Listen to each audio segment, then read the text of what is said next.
Welcome back to episode 21 of the Co-Courtside podcast. Today, I have the pleasure of being here with broadcaster for the Angels and Fox Sports, as well as a alumni at my current school, Chapman University, Trent Rush. What's up, Trent? How you doing today? What's up, man? Yeah, go Panthers. Let's go. Yeah, I'm repping that Panther pride all the way back in Connecticut now. I'm home for break, but we talked about like a month ago. You were prepping for one of your Friday night Mountain West football games. Talk to me about that experience, it being your first year doing those games and pretty special year for the Mountain West Conference. Yeah, the Mountain West was, my gosh. To have Boise State in the playoff, UNLV, they had a real chance too. I mean, if they were able to beat Boise State at the end of the year in the Mountain West Championship game, they could have gotten in. So, really special year for the Mountain West and being able to do their games and some Big 12 stuff was pretty cool this year. It was my first year doing football on Fox.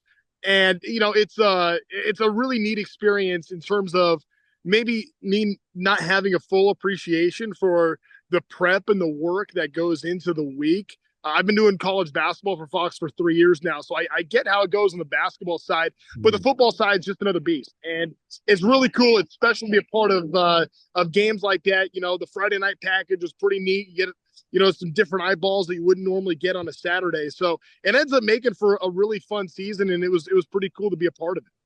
Right. So yeah, you talked about doing different sports. You started out in baseball, obviously have experience in basketball, but how's that preparation differ between all the sports, and is there one that's more time consuming and a little more difficult to grasp? Yeah, the football week.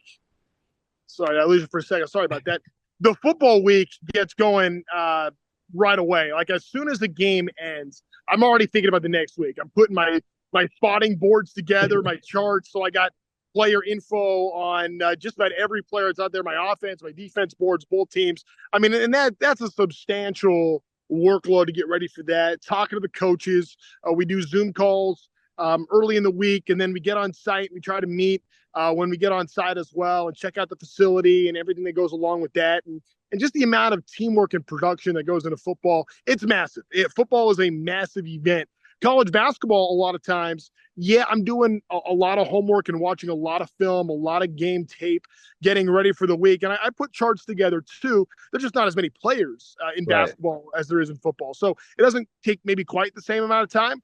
And then a lot of the basketball insight happens at shoot around. So generally, teams will do a shoot around, little loose practice session. I shouldn't say loose. Some teams run a pretty tight shoot around, but they will do that the day of the game, that morning, early afternoon. So that's usually our best time to chat with the coaches and players before a game, and then a couple hours later, we go back to the hotel, finish up some finishing thoughts, try to make myself look as pretty as possible by putting the suit and the makeup on, and then it's right back to the arena. So the basketball, day and workload is a little bit different, and then baseball is really special because when you're with a team, you're with them. It's a 162 game season. By the Right. time you factor in spring training, we're talking close to 200 games. So you're around these guys all the time, and it's a lot of time spent.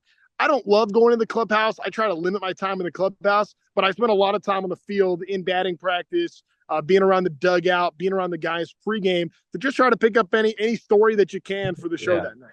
Yeah, especially because baseball, you talk about, it's a long season, 162 games. You kind of have to have that skill of, passing times and giving more of an in-depth story to it, right? Because there's more, time to fill. Absolutely. So what I love about baseball is you really get to kind of master the art of storytelling. So you get to work on your timing. You get to look at things through a little deeper lens. I will say, since the pitch clock has come into Major League Baseball, it's made it a lot tougher to get stories in. And the people talk about stories, and who's the best storyteller of them all? It was Vin Scully, in my opinion, and Mhm. I'm not the only one that thinks that. Vin had this incredible knack of every time he was in the middle of the story, he would get a couple foul balls, he'd get a pick off over to first base, and be able to tell the story in its Right. entirety. And you got to be a little lucky on that kind of stuff. I mean, you hate to start an inning with a story and then two quick outs, and all of a sudden you got to bail out of it because now there's two outs and the inning could end at any moment. That's a shame when that happens, and sometimes it does, and that's a bummer. But you really get over time, you get a feel for the game, and you know how to pick your spots, and you get to do Right. so many of them. You get a lot of chances. So that's a neat thing about baseball. Yeah, it's filling time, being descriptive, but you're getting to tell the story you want to tell, and the game just kind of naturally allows more time for that. Is there because in football you talk about how there's so many players on the team, you gotta have a description for the left tackle, the backup quarterback. When you look at your noteboard for baseball, is it more of like historical facts and like what they did last game and you know what I mean? Yeah, so I keep a book. So the book on a given day, I have their season stats, um, facing a pitcher. Baseball is really great too because you could look up a lot of stuff on the Yeah. fly. And Yeah. Baseball Reference is my best friend. I I love use baseball that. reference. Yeah, I love Baseball Reference on a lot of different levels, and there's so many like advanced stats. The biggest thing for me is kind of cutting through the advanced stats and taking maybe what's a complex baseball thought to somebody that doesn't spend a lot of time in the game and Yeah. making it really simple for the casual fan to understand. That's probably where I spend the most amount of time. Yeah, I want to know what a pitcher does in different or a batter does in different situations, what that batter does against certain pitchers and what that matchup could be. Trying to think of the game like a manager, quite frankly. That being said, I don't know how much time I really spend like writing out stories and background. When you're with the team so much, you just kind of get that in there. And, so like if I do a lot for the Angels. If I'm doing an Angels game, I might not write anything on Angels players. I might just have it all. Where I'm spending my time is the visiting team. I want to give our fans an understanding of the opponent and some background on those guys. So then I do write out a lot more stories and have a lot more detail on that because our guys, it's a lot of times telling the same story a different way, or you might pick up an interesting note here and there that I might learn something in batting practice that can help add to that overall story. And that's more of what we're doing with the home show anyway. Right now, that's a good point you bring up because you're with this team like all year. You know everybody, you know Yep. every player. Doing those Mountain West games and the Big 12 as well this year, you probably learned a lot by because you didn't really know what the safety on UNLV was, right? Like you have to prepare and kind of learn more about these guys. For sure. And coming into the season, I kind of had a deal. So Fox for football has the rights to the Big Ten, the Big 12, the Mountain West. So that's most of the games that I was looking at, and so I had a really good understanding on those conferences, even coming into the season, knowing I was going to do those games, a lot of homework, a lot of reading, following along all year. Like I really tried to make an effort to know those conferences really, really well. Right. My very first game was with Syracuse, an ACC team, and I'm like, man, I have not watched any ACC football this year. So I find out that's my assignment 12 days before the game, and it's like, okay, now it's going to be a crash course on the ACC and figuring out what's going on with Syracuse. Yeah. And they had a quarterback that was Ohio State the year before, so I had a little bit of familiarity with Cal McCord and understanding that. But it definitely was it was an interesting transition going into football because you have to really understand, I think, the whole context. And that's something that I take a lot of pride in is being able to explain the context and having a total understanding of why this game matters, why this play matters, why this player means so much to this particular fan base, and being able to have all of that. And I've done basketball enough now to where I have a really, really great understanding on that on basketball, but football was different. And it's not even as much of knowing player bios and background as much as it is like totally understanding Yeah. what the place in this game is and why this is a significant matchup. That's the hard part, and you got to really know the whole league to be able to tell that story appropriately.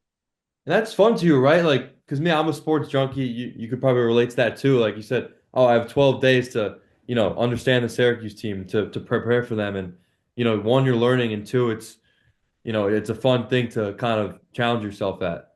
Total. I mean, my gosh, learning, watching football games and learning the Yeah. context kind of stuff. That's a great thing to do and be able to see where it all fits in. And in that particular instance, like their head coach Fran Brown gets the job and he brings in 56 new players and it's a complete overhaul. And he's an interesting character.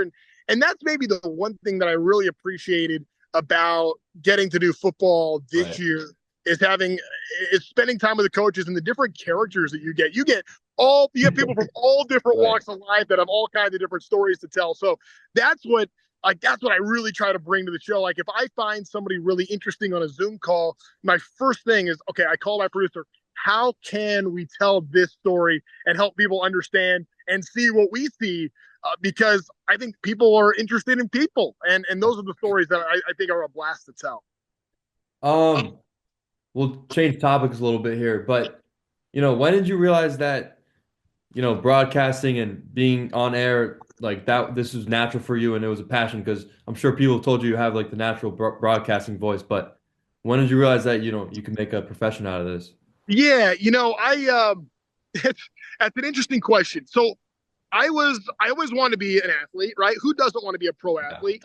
I just knew really young that it was not going to be in the cards for me. And I'm about 6'1" now. I was 6'1" as a seventh grader, so I was pretty good. I was pretty good four on the basketball court as a seventh grader. But I'm not the fleetest of foot. If I could jump over two quarters, that's pretty good. So by the time I got to ninth grade and I'm guarding guys that are 6'5", 6'6", that was going to be problematic for me. Right, So I right. knew that really wasn't in the cards. I played football too, but I was the only linebacker in history that couldn't tackle. So I knew that playing was not going to be something that was what I was going to be a part of. That being said, I had a pretty good understanding of sports and the competition and the teamwork and the strategy. I loved all those different things. So I contemplated coaching, quite frankly. I thought that coaching might be a path I'd want to go in, but I had an opportunity at 15 years old to a coach came to me and said, "Hey, it's National Signing Day. I have this old camera. We went down to Best Buy, bought a microphone and an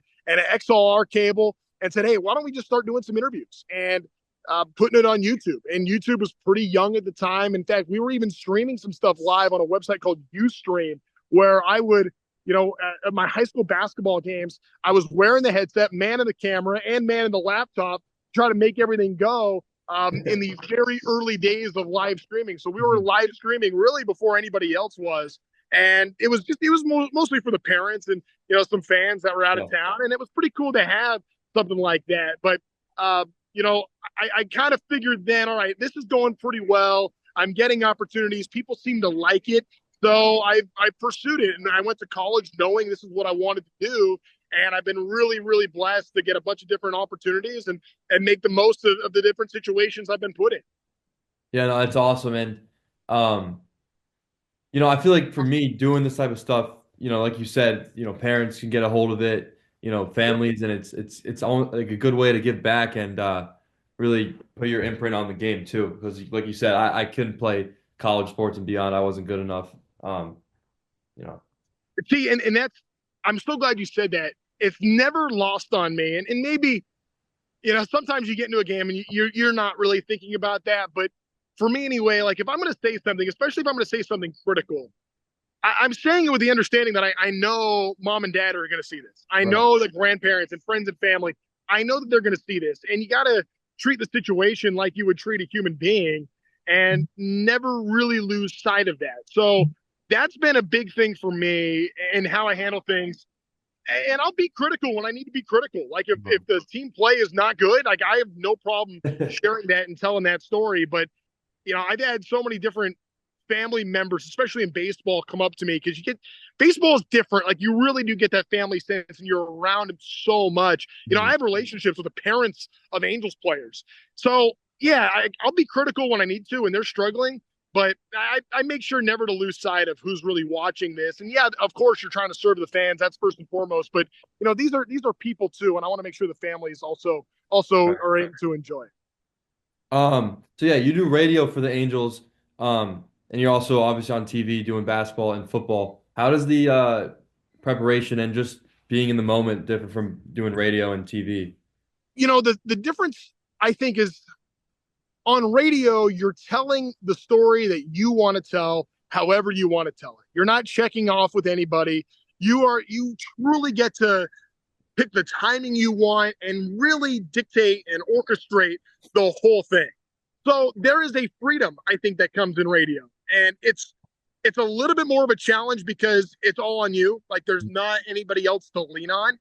Right. That being said, in television, when you're telling a story, you have way more support. Obviously, there's a producer helping you. There's a whole staff of people that are going to help find research. But You're also wanting to make sure that you're telling the story at the time that the director has the right shots, the cameras are in the right place to be able to get those shots, that the graphics are ready to go, that the replay has the feature Right.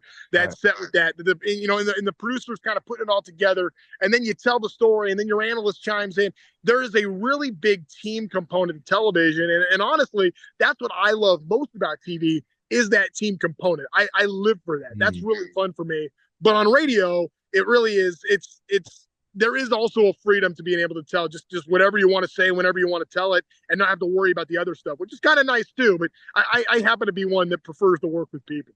Yeah. No, you bring up a good point because, radio, you have a lot of pressure. You have to be as descriptive as possible, like give your viewers like they're almost there and in-depth look. Like Howie Rose had a great call when Alonso had the homer against Yeah, Milwaukee in the wild card and they put it over the camera and it was just like descriptive to a T. So you really got to be like on your shit, like just breaking down everything. yeah.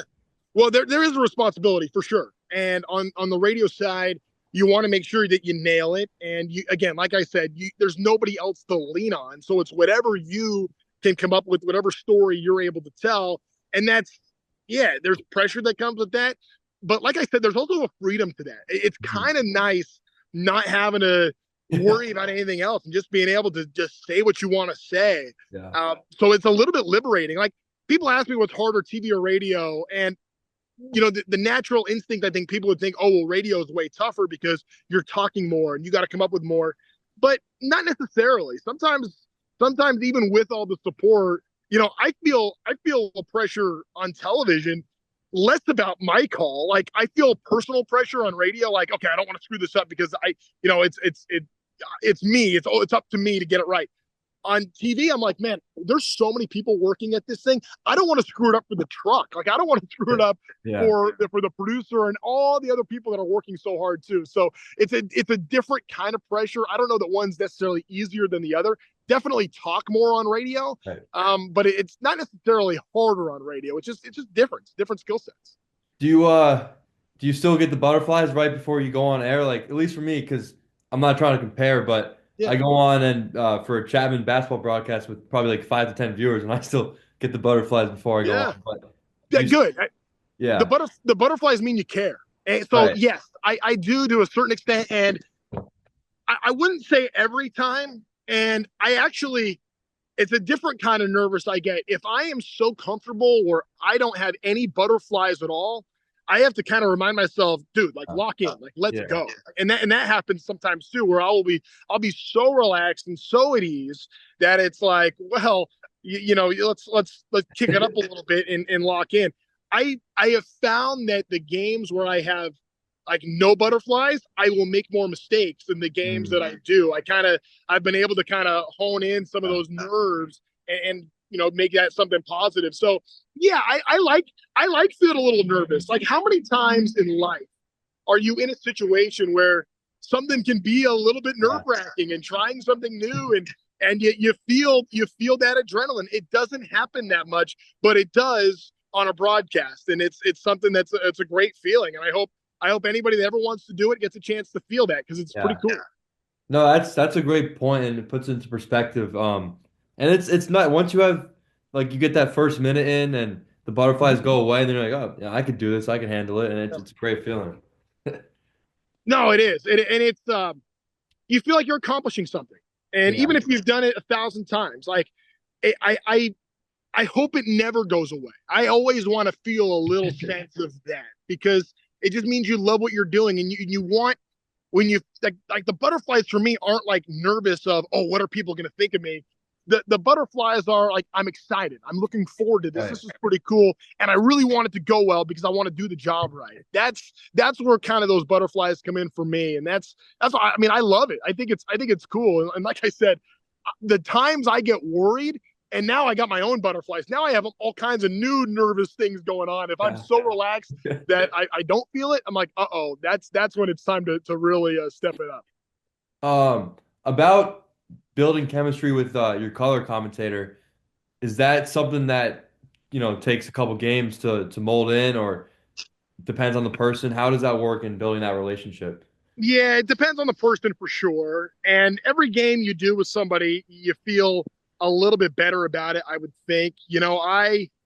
I got going, with Fox. I've worked with a lot of different partners, and I'm just now kind of getting my feel of, Casey Jacobson and I have done a lot of college basketball together. So you have a rapport there. Yeah. Uh, I've always found like, so Casey and I, we've done some traveling together because he'll be in, he doesn't live in LA, but he works a lot out of LA. So we'll go together to games. And then Petros Papadakis, who I work with quite a bit on football, he lives in LA. So when we're like able to travel together and fly together and go through the airport and I did hot yoga with Petros this year. I did it. He was all about it. I really wasn't, but I knew it would be important just for some team bonding. So, Yeah. the night before a game, there's always a dinner, having a meal, doing that together goes a long way, just getting to know each other on a personal level. But I have found whether it be, in a car, driving to practice, whether it be, flying together, those different kind of situations that's where the chemistry comes. I think it's less about in game, more about everything leading up to the game. So, I worked with, Robert Smith. We did one game together, but I felt like we had a pretty good rapport, not because of how the game went, but because of how everything else went leading up to that game. So that's what was pretty neat about that experience. You hope to have a friendship out of it. I Yeah. think Yeah. is what you try to accomplish. It doesn't always happen in 2 days, but I did half a season with Petros this year, and we ended up coming out of it pretty good friends, and that's pretty cool too. You don't always get that either when it comes to work stuff. Yeah, I think the best relationships between the play-by-play and color come from, having that like, personal connection, relationship impact rather than just saying, "Oh, Petros, what did you see on this play? Break it down." You Yeah. have that. It's personable and you can relate to it. People see that, like, Yeah. and I fight this too. Like, I spend so much time trying to show, and I don't want this to always come across on the broadcast, but especially when I talk to coaches, like, I hope that they know what I'm talking about, and I want to have all this insight and all this background, all this prep. But sometimes, like, it just doesn't matter. Sometimes people just they just want to be entertained, and you can't ever lose sight of that either. So yeah, personalities are what people look for. Having a good rapport, having it be an easy listen. And yeah, I mean, we'll tell you some really detailed stuff, but I can't begin to tell you, Alex, how many times I'll spend, 3 days working on something, especially like on radio. And I'll have like this really deep thought, this really good take, and I'm so proud of it. Nobody cares. But like, I'll be with my analyst and we'll make like a goofy voice on something and just tell a funny story where we're laughing with one another, and that's all people remember. So Right. you never know what's going to stick. I just have found it's the goofy personal stuff that I think people like. They feel like they're a part of the conversation, and you're hanging out with them and not talking at them. Yeah. No, that's what I like about broadcasting because it's like you're almost, on a couch sitting with your friends talking sports, but Yeah, it's more on a professional level. Um, so now, yeah, football season's almost over. We got the playoffs. It's off season for baseball. Now I imagine, winter you're gonna be doing a lot of basketball. How's that transition gonna be? And just talk about working on basketball. yeah. Basketball. I mean, we're right in it. I had one game where I finished the football game on a Saturday. Then I did basketball on Monday, and then I was right back into football on Friday. So that was in November, and then my football season ended on a Friday night in Orlando. And this is amazing. So the truck that I was with, and I don't know how the logistics of this go, but I had a truck for a game in Reno on a Saturday night. That same truck made it all the way to Orlando for my game the following Friday. And then when I was at UCLA on Tuesday, that truck somehow got back. Like, it was the same physical truck that Wow. hit those three spots. So it was kind of cool doing that. And I was kind of like, man, woe is me for, man, what a quick turnaround. I got to figure all this stuff out fast. And I'm like, man, that truck driver just had to go from the West Coast to Orlando and then right back to the West Coast. So that was, my transition was no big deal. It just getting acclimated with the different sports, following along. The hardest thing for me is really staying up on all things football and all things Right. basketball at the same time. I'm in pretty good shape on basketball now. I'll be honest, the first game after football season, I had UCLA and Washington. and I was really good on the Big Ten. I was able to have a pretty good understanding of that. I had UCLA earlier. I knew the Washington coach really well. We go back like 15 years. So after all of that, I felt great about I felt great about where I was with the Big Ten, but I didn't really feel great about where I was in the overall landscape of college basketball. I feel differently now. I'm not watching as many football games. I'm watching Yeah. basketball now. So it is a little bit of a transition. It's tough to just flip the switch overnight, but I just think it comes naturally, just like any sports fan. And when we get into baseball season, we'll be right there into baseball. It's just, if you love sports and you follow along with the different seasons, you're into all of it. So it's not like forcing one thing or another. It's just you're watching what you like, and that's just how the calendar goes. Yeah, this is the time of year where like really all sports are overlapping. October, you got, start NBA's back, play MLB playoffs. I know you were doing some, in studio stuff with the Dodgers and obviously Yeah. football. So this is a, time of the year where you really get challenged of, knowing your stuff in here and calling a basketball game here than doing football. It challenges you. Yeah. I had a week. I had a week where I was doing the post game of the World Series for our local LA Fox station, and then I did a football game that week, and then I had basketball like 2 days later. So in the Wow. span of 5 days, I did baseball, basketball, and football. But I wouldn't trade it for anything. Like I love it. Like that's what I live for. Like that's what I'm all about. And I have a radio job too with the Angels. We're not just on during the season. We're on Monday through Friday every afternoon. So I pretty much stay up on baseball year round, constantly talking baseball. So that the baseball stuff is really natural for me. It's following along with the other stuff. And man, like if you love sports, you wouldn't trade this for anything. And I've never really been one to kind of pigeonhole myself into one area. I like everything. So for me, I feel like incredibly blessed that I get to do it all. I don't think it would have been impressive if you added a Ducks game in there. Complete Yeah, score. that's not going to happen. I love hockey as a fan and going to games.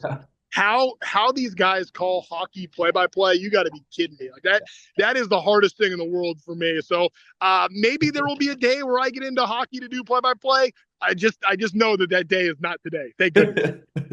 No, it's I can say here, man. I don't know. You got to follow the puck and Oh, oh my and all God. the names are tough too, man. And Russians and you gotta really know. Like honestly, I probably would turn down a hockey assignment if I got it. I want to go into a game like feeling like I own the sport and yeah. totally own what's happening. If I didn't feel that and I didn't feel confident in that, I just don't know how it would be a good broadcast. So it's just something I wouldn't do. Yeah. What was the most challenging thing for football this year? Would you say? Okay, knowing the new rules. Like every Yeah. year, there's always like little intricacies and understanding the new kickoff rule, which is not as dramatic as the NFL rule, and just little intricacies that happen during a game, like rules wise stuff that like I was always like concerned that I might miss or something, and knowing that. So knowing the rule book, I want to get better at that moving forward. I felt like I was pretty good. I mean, I was on it by year's end, but I was not in the first game, and I gotta fix that. That's got to be better moving forward for sure. And those are just stuff. There's stuff as a fan, like everybody knows, but like it's that next level stuff that I want to be able to have a truly better understanding of. And fortunately at Fox, I had Mike Pereira or Dean Blandino on Wow. every game. So I didn't really need to know the rule stuff. I could lean on those guys to tell you, but I want to be in a point where I'm not totally reliant on those guys. I want to be able to understand that a little bit better. Are those guys? Are they have like 100% success rate when you call into them? Uh, no, but I will say so. We had a game at the end of the year. Um, it was Utah and UCF, and there was like a crystal clear targeting. And again, this is my last game of the season. I've been watching all year. Like I'm on it. Like I got like the crown of the helmet thing and the defenseless and everything that goes into the targeting rule. And I'm not a huge fan of the targeting rule. And we get Dean on, and Dean's talking about it, and he's going letter of the law, like what is targeting? And as we're seeing the replay, and I'm like, that's textbook. Like that is exactly what targeting is. And then the referee comes on the mic. He's like, no, we're just personal foul, whatever, but it's not targeting. I'm like, okay, like what are we doing here? So I'm not trying to bash the officials. They're really good. I've Yeah. been lucky, the better games you're on, the better referees you get, and I've been lucky to get a lot of better refs lately than what I've been used to in the past. So I'm not crushing those guys. It's a hard job, but Yeah. Dean and Mike are really good. But no, it's not 100%. Even though maybe it should be. Yeah, no, it'll be tough. It's like saying the umpire is going to be 100% throughout the entire season, so. Yeah. Um, Yes. Dean and Mike are unbelievable. Let's make this clear. Dean and yeah, Mike are they, extraordinarily good at what they they do. know their stuff, right? Yes. So, Um, yeah, I don't want to hold you too long. Obviously, you talked for about 30 minutes. This has been great. I really appreciate it. Just for the people listening and stuff, just some advice on, aspiring people trying to get into sports and broadcasting, whatever that is. yeah, we've talked a lot about this. You and I have, Yeah. and when it comes to like the art of broadcasting, I feel like we covered quite a bit in terms of like getting the job.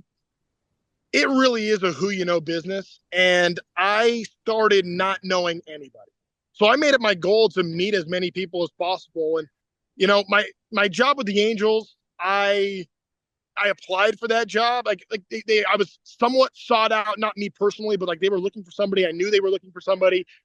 So I applied, I interviewed, I went through a whole formal process. All the other jobs I've had have been handled a little bit differently. And um, it just, it's not like a traditional, like my job at Fox, you'll be, I don't know if they even post like play by play job. Maybe they do. I don't know.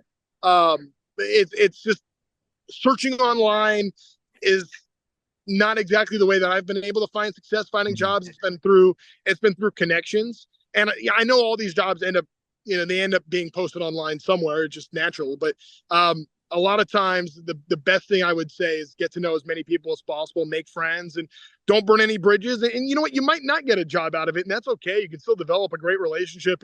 And worst case scenario, you end up meeting someone you really like, and you develop that relationship, and Yeah. and now you have a friend out of it. Which is that such a bad thing? Not everything has to be just work, work, work, networking.